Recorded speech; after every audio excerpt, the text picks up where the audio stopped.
Gwakirangambia muno musekete Ivoni muri asiaso gutwariganira roboti uri kurwase county ya Nyamira igoro y'omugiro gwaborkia kurwase ekiombe gya Kupet boigo kurwase county ya Kisini go haborkia kurwase ekiombe kyo gya Kupet banyarwa baweso kena guchaka omugiro bobene hase boigo bakolera maganya abo na goteba buna nigo barachikuira na chi school dio kagosomia honya serikali kigo chikuikirania amaganya abo of Kupet Kisii branch. As you are seeing behind me, these are teachers from Kisii County who are already prepared for the strike that is starting today because of the strike note that was issued by our national officials, led by our SG, that is Akero Mzoli, and we are fully behind our SG. We have our reducible minimums, that includes full implementation of the CPF phase 2, confirmation of the JSS teacher, that is for 6,000, the government must confirm them.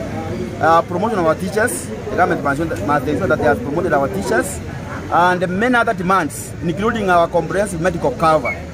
We are aware that the government has already reduced our comprehensive medical cover from 21 billion to 11 billion. We want them to increase that amount so that our teachers can be able to get proper medical care and many other demands. We are prepared for this strike. Even if it goes for 3 months, we are ready as teachers of this country. We are aware that NAT has already pulled out of this strike. But remember, NAT and Kupet, those are two unions which have different structures and different organizations. I'm Mobutu Francis, the treasurer of Kupet Kisii County. And on behalf of these teachers behind me, we stand firm. We are not going to school until all our demands have been met. Many of our teachers here have received warnings from the banks that they are not paying loans, whereas TSC deducts money every month. So we are here demanding that all the money deducted from our teachers is paid to the banks and all the other third parties. You will also realize that in primary there are no exams. There are no exams this year. But in secondary we have exams. But we are determined that the exams can wait until our demands have been met.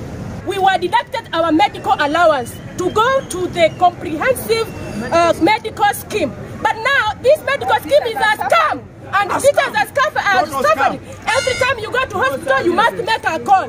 You must make a call for you to be approved, and that is wrong. We are teachers. We are demanding our dignity as teachers.